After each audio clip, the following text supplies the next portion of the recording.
I'm Zahir, Kelvin Abdullah, and this is Nightline. The top stories: no single party secures simple majority in the 17 Sabah polls.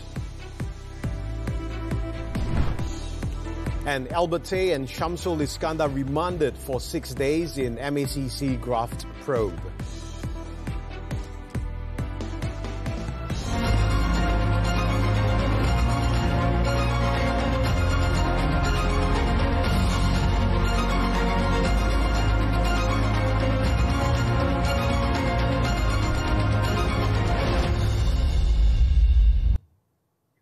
Unofficial results show that no single party has secured enough seats to win a simple majority to form the Sabah state government.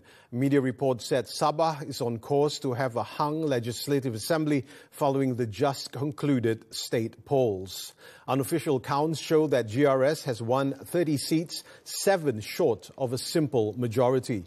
PKR has meanwhile claimed 1 seat. Warisan has secured 22 seats, Barisan Nasional 8 and UPCO 3. PAS, contesting under Perikatan Nasional, secured its first seat in East Malaysia by capturing Karambunai. 5 independent candidates also won in multi-cornered fights across the state.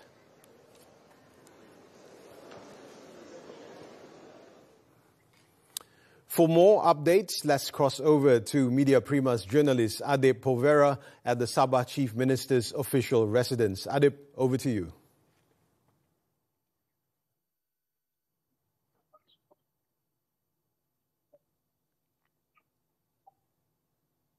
Okay.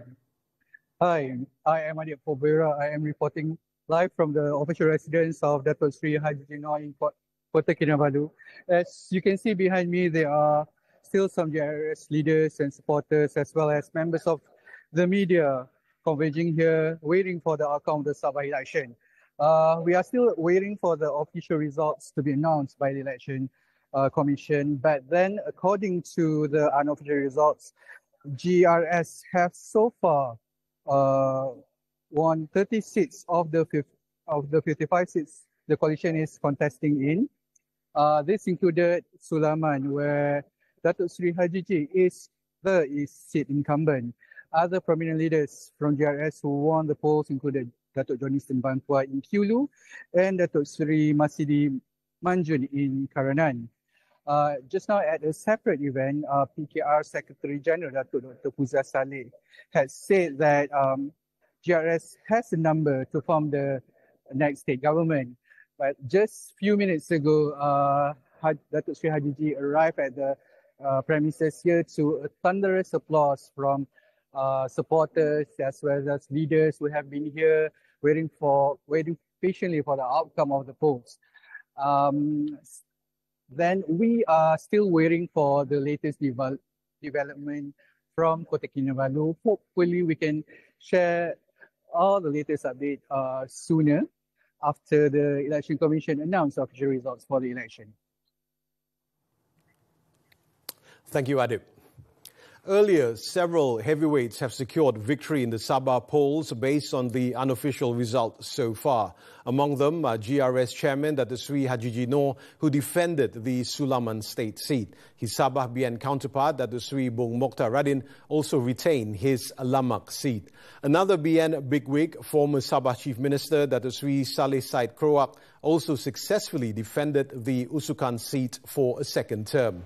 Star Sabah President Datuk Jeffrey Kittingan also managed to keep the Tambunan seat, repeating his 2020 victory despite his party going solo following its withdrawal from GRS last month. Warisan President Datuk Sri Muhammad Shafi Abdal defended the Senalang seat, defeating 3 of the challengers. UPCO President Datuk Iwan Benedict retained the Kanda Mayan seat, defeating 7 other contenders in the Sabah polls.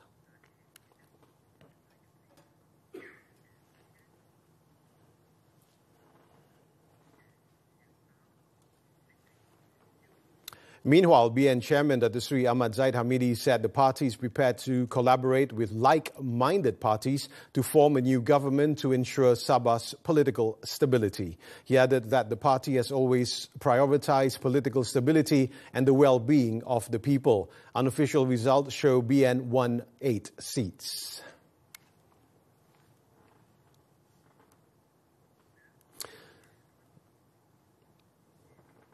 The DAP, which contested under the Pakatan Harapan banner, failed to win any of the 8 seats it contested, and that's including the 6 seats it won in 2020. The 8 seats contested by the state DAP were Luyang, Kapayan, Likas, Tanjung Papat, Elopura, Sri Tanjung, as well as the new seats of Tanjung Aru and Kemabong. The losses include the party's state chief and his deputy. With this result, this will be the first time since 2004 that DAP will not have a representative in the Sabah Assembly. Sabah Perikatan Nasional Chief Datuk Seri Ronald Kiandi has lost the race for the Sugut seat to GRS's Datuk James Ratib. Ratib and Kiandi were in a 7-cornered race for the seat. Sugut falls under the Biluran parliamentary constituency, which Kiandi, a Bersatu vice president, has represented in the Dewan Rakyat for 6 terms now. Ratib has held the Sugut seat since 2013. Earlier, GRS Chairman Datuk Seri Haji Noor cast his ballot for the Sulaman seat at SK Serusup in Tuaran. Haji arrived at the polling centre at 11:35 a.m. He was accompanied by his wife, Datin Sri Julia Salak, who also voted at the same polling centre. He cast his ballot at 11:43 a.m. The constituency has 18,352 registered voters. In the 2020 state election, Hajiji retained the seat with a majority of 3,099 votes, extending his more than 3 decades of incumbency in the constituency. Meanwhile, Warisan President Datuk Seri Muhammad Shafi Abdal cast his vote at Sekolah Kebangsaan Bubul Sempurna at 8:53 a.m. The former Chief Minister contested the Senalang state seat, which he has held for the past 2 years in a 4-way race. In Kinabatangan, BN Sabah Chairman Datuk Seri Bung Mokhtar Radin cast his ballot at Sekolah Kebangsaan Bukit Garam. He contested the Lamag state seat and also visited several other polling centres in the constituency. In Papa, BN candidate for the Bongawan state seat, Datuk Muhammad Alamin, cast his vote at Sekolah Kebangsaan Our Lady of Fatima. The Deputy Foreign Minister, who contested the seat in a 9-way race, arrived at the polling centre at 9:40 a.m. One of Muhammad Alamin's strongest challengers, former Foreign Minister Tan Sri Anifah Aman, who represented GRS, cast his vote as SMK Bongawan. The President of Parti Cinta Sabah arrived at the polling centre at 12:30 p.m. Elsewhere, PH candidate for the Merotai state seat, Datuk Ruji Ubi, cast his vote at Sekolah Kebangsaan Sungai Haji Matahir in Tawau. He arrived at the polling centre at 7:30 a.m. accompanied by his wife, Datin Kamariah Abdul Rahman, and their 4 children. Voting proceeded smoothly in Sabah on Saturday and in a composed manner without any major incidents. Inspector General of Police Datuk Seri Muhammad Khalid Ismail said early monitoring indicated that voter flow was orderly since polling started at 8 a.m. Muhammad Khalid added that the discipline and maturity of voters contributed to the smooth running of the voting process. Keadaan keseluruhannya begitu baik dan sempurna dan terkawal, dan kita tidak ada isu-isu besar yang boleh menjadi atau menimbulkan keraguan dan juga kerisauan kepada rakyat negeri Sabah. Muhammad Khalid had earlier visited the polling centre at SJKC Chunghua in the Api-Api state constituency in Kota Kinabalu. He also gave assurances that action would be taken against any individuals who violated the law or caused disruption. The Yang di-Pertuan Agong Sultan Ibrahim has officially launched Malaysia's first energy free port, Maharani Freeport, marking a new chapter in the nation's maritime and energy services sector. Developed by Maharani Energy Gateway, or MEG, the deep sea port is set to strengthen Malaysia's role in global supply chains and attract 144 billion ringgit in foreign direct investment. Sultan Ibrahim officiated the launch at the MEG complex in Tanjung Emas, accompanied by the region of Johor, Tunku Mahkota Ismail and Prime Minister Datuk Seri Anwar Ibrahim. With great pleasure, I hereby officiate Maharani Freeport. Located within the Muar port limits along the Straits of Malacca, one of the world's busiest oil shipping lanes, Maharani Freeport offers natural access to deep waters of over 24 meters, allowing operations for very large crude carriers. It is a fully private sector initiative supported by both the federal and Johor state governments. Designated as a national project, Maharani Freeport is expected to be a key catalyst for Malaysia's long-term trade, energy and economic aspirations. It is also set to generate significant economic multiplier effects for Johor and the country.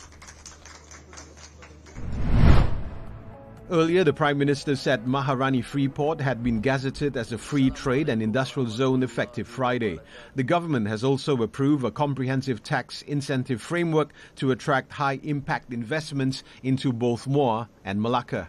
Incentives are extended to the master developer and to companies undertaking integrated energy hub activities, deep sea port operations and trade-related services. In addition, tailored tax incentive packages are provided for supporting sectors including data centers, infrastructure and utilities, green technology, medical tourism and hospitality. Meanwhile, MEG Executive Chairman Datuk Daing A. Malik Daing A. Rahman said Maharani Freeport is expected to generate hundreds of new high-value companies and create 45,000 new jobs. Civil servants among 201 detained in anti-vice raid. This and more when we come back.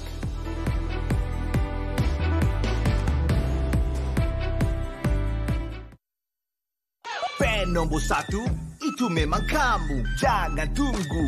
Vote laju-laju. Undi calon top 10, 37. Kita bagi kecoh. Nombor 1, bintang paling popular. You are the one. Kita tentukan. ABPBH 37. Satu keunggulan. Memang tiada lawan. Joe. Undi straight sampai 9 Disember. Scan the QR. Cepat undi-undi. Benda free. Tak payah banyak bunyi. Tak cukup. Kita ganda lagi. Ada juga cakap dengan abang, nanti abang besar, Mak nak tengok kakak jalan macam abang. Macam teringin lah untuk dia macam budak-budak normal. Doktor dia cakap dia cuma lambat je, cuma kita je kena sabar.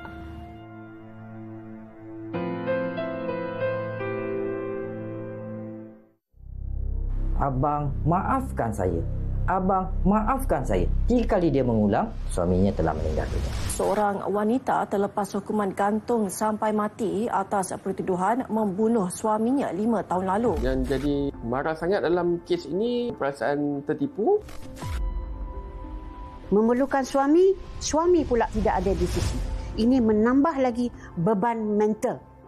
Tertuduh tidak dapat mengelak, jadi tertikam. Wanita penuh tempo, penuh cerita. Inilah Nona, inspirasi bertemu realiti. Setiap warna mempunyai keupayaan membangkitkan pelbagai mood dan emosi.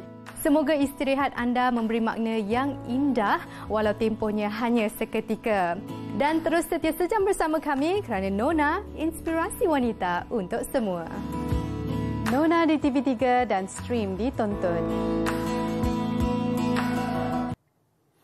Welcome back. Businessman Albert Tay and the Prime Minister's former senior political secretary, that is Sri Shamsul Iskandar Muhammad Akin, have been remanded for 6 days to assist in the corruption probe. The investigation is connected to Tay's claim that he had given bribes to Shamsul Iskandar to recover money that was allegedly paid to several Sabah assemblymen. Both Tay and Shamsul Iskandar were brought by Malaysian Anti-Corruption Commission officers to the Putrajaya Magistrates Court on Saturday for remand applications. Magistrate Fatin Munira Sofian allowed the applications, ordering remand to run until December 4th to enable the MACC to complete its investigation under Section 16 of the MACC Act 2009. Following the 6-day remand order, the two were taken to the Graft Busters headquarters in Putrajaya. In a statement on Saturday, MACC Chief Commissioner Tan Sri Azam Baki assured that the probe will be conducted in a fair and professional manner in accordance with the law. Azam had earlier instructed the investigating officers to remain focused and to complete the probe within a week.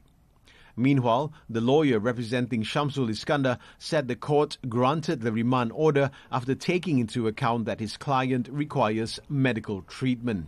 Laporan rawatan daripada IJN semua kita bekalkanlah. So jadi kita berharap siasatan ni dapat disiapkan dengan cepat seperti yang dikatakan oleh Tan Sri Azam Baki. On the other hand, Albert Tay's lawyer Mahajoth Singh has rejected claims that the businessman previously refused to cooperate with the MACC. They said that he was not cooperating. That's completely false. Secondly, in fact, if I may add, why did the MACC issue a statement then, saying on the 1st?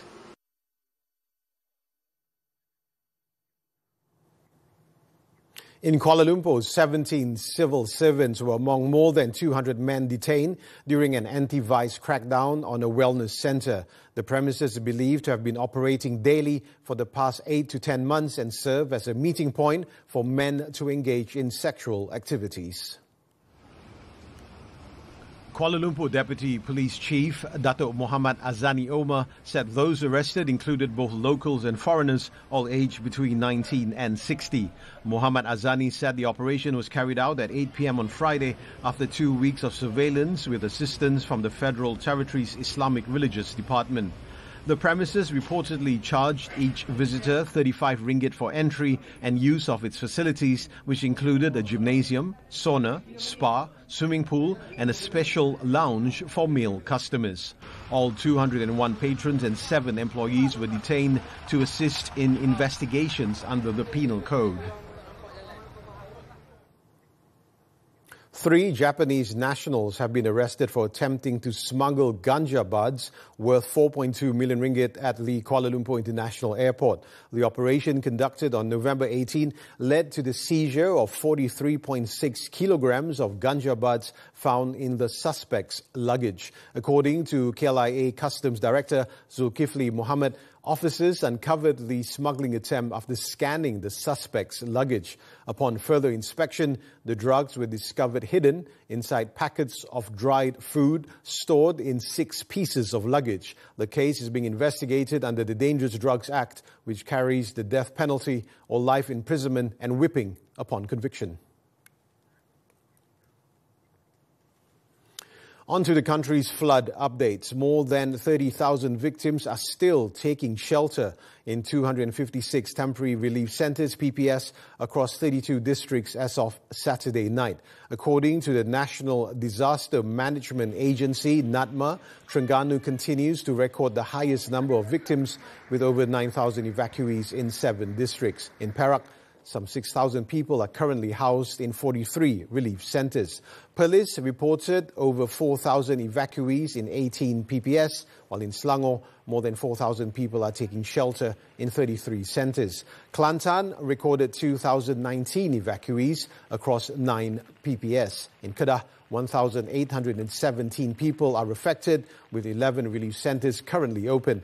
Pahang reported 1,756 evacuees in 43 PPS. Finally, Negeri Sembilan recorded 221 victims in 3 centres, while Melaka reported 63 evacuees across 3 PPS. In Pahang, the main access road to the Puncak Arabella apartments in Cameron Highlands was reopened at 2:30 a.m. on Saturday, allowing about 700 stranded residents to finally leave the area after Friday night's landslide. According to District Fire and Rescue Station Chief Wan Muhammad Aiman Wan Muhammad Yusof, the landslide occurred at 9:11 p.m. near the main entrance of the apartment, affecting an estimated area of between 40 and 80 meters. To clear the way, the fire and rescue team had to use excavators. Wan Muhammad Aiman said their operation was a difficult one as the entire access road was buried under the debris. The search operation was conducted promptly to ensure no victims were trapped.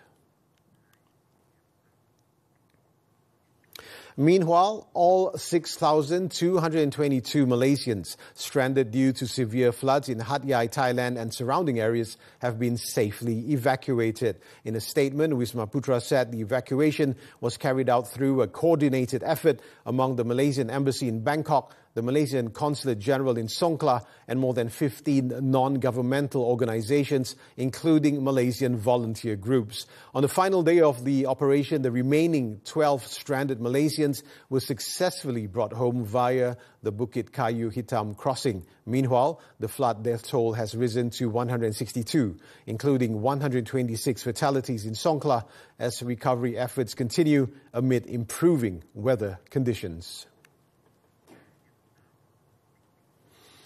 Now, the death toll from Indonesia's Sumatra floods has climbed to over 300 as rescue teams struggle to reach victims in areas devastated and submerged under a week of cyclone-driven torrential rain.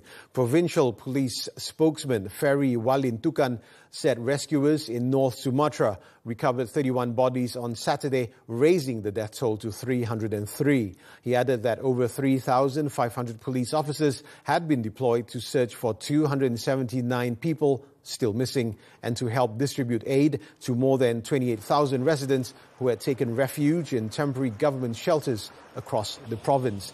Damaged roads and downed communications reportedly cut off parts of North Sumatra, requiring aid to be delivered by relief aircraft, while rescue efforts were hindered by a shortage of heavy equipment.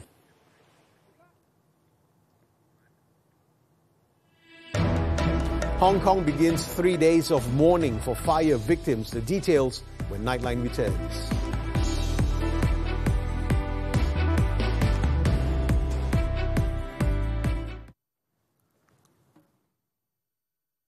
Belajar kini lebih semangat dengan TV Tuition. Lebih 5,000 video pembelajaran, lebih 100 hos hebat, terdiri daripada selebriti dan guru berpengalaman. Ulang kaji jadi lebih seronok dengan lebih 10,000 soalan latihan serta ulasan guru yang membantu anda faham dengan cepat dan mudah. Apa tunggu lagi? Langgan sekarang dan stream ditonton. TV Tuition, belajar ditonton, bijak sampai lulus. Dapat yang nombor 2 OKU ni, detect dia daripada dalam perut. Start tu terus down, hilang kerja, hilang semula orang kata. Macam doktor pakar kanak-kanak, dia kata untuk kepala dia ni dia normal je. Dia ni masalah ada kantung air. Untuk yang masalah kepala besar ni, doktor kata dia ada kelainan, dia tak sama. Walaupun dia ada hidro, dia banyak kelainan. Ada juga cakap abang, nanti abang besar, Mama nak tengok kakak jalan macam abang. Macam teringin lah untuk dia macam budak-budak normal. Doktor dia cakap dia cuma lambat je. Cuma kita je kena sabar.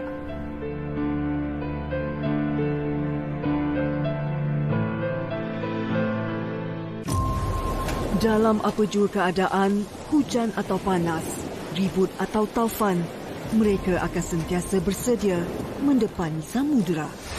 Mereka yang dipilih untuk bekerja dalam penerangan syariah gali ini boleh saya katakan mempunyai dedikasi yang tinggi. Pekerjaan mereka bukan sekadar untuk mencari nafkah untuk keluarga mereka, tapi lebih kepada memastikan operasi dari segi teknikal di pesada dunia. Setiap detik bekerja di pelantar minyak membawa erti pengorbanan penuh makna. The foreign front. 8 people were arrested on Saturday in connection with a high-rise fire in Hong Kong's northern district of Tai Po that killed at least 128 people, the city's deadliest blaze in nearly 80 years. Hong Kong's anti-graft agency also launched a task force to probe a possible corruption in Wang Fuk Court's renovation project following the arrest of 3 people on Friday. Authorities ended the search for survivors on Friday, but efforts to identify victims and recover remains continue. So far, 79 people have been injured and 200 remain missing.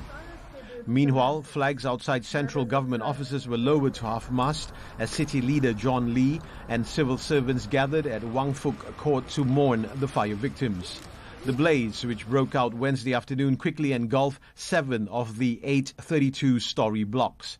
Officials said it spread rapidly between the buildings due to flammable materials on their exteriors, though the chaos is still under investigation.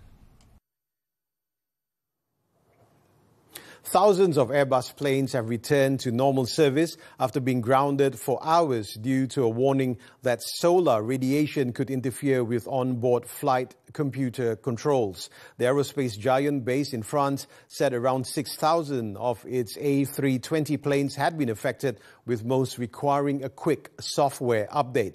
French Transport Minister Philippe Tabarot said the updates went very smoothly for more than 5,000 planes. Earlier, Air France appeared to be experiencing some disruption, with several flights in and out of Paris's Charles de Gaulle Airport delayed or cancelled. In the UK, disruption at airports has been minimal, with Gatwick reporting minor issues and Heathrow having no cancellations. In Australia, Jetstar cancelled 90 flights as a third of its fleet was affected, with disruptions expected to continue through the weekend.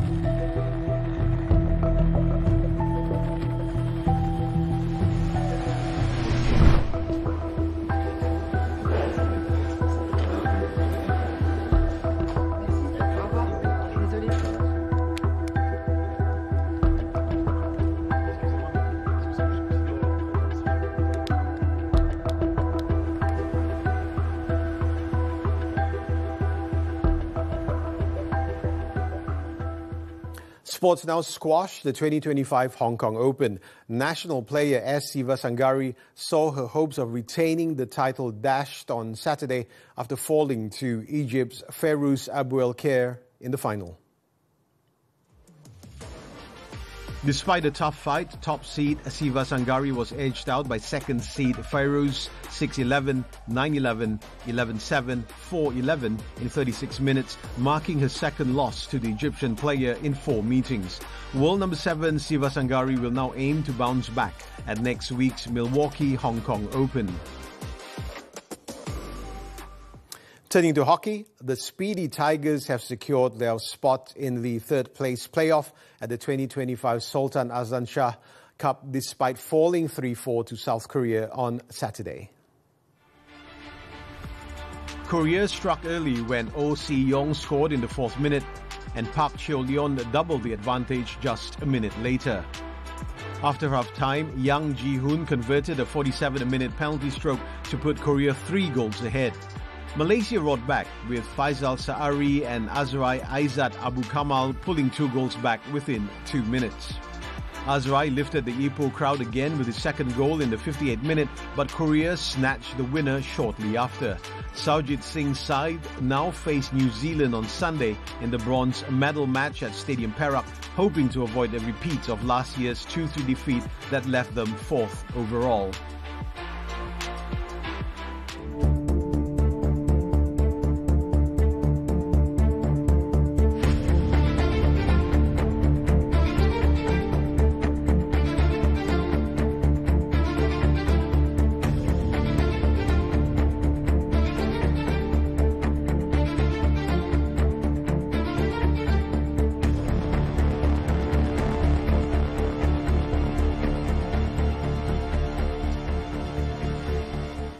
And that concludes Nightline this time around. Before we leave, here's a look at some of the highlights of the 17th Sabah election.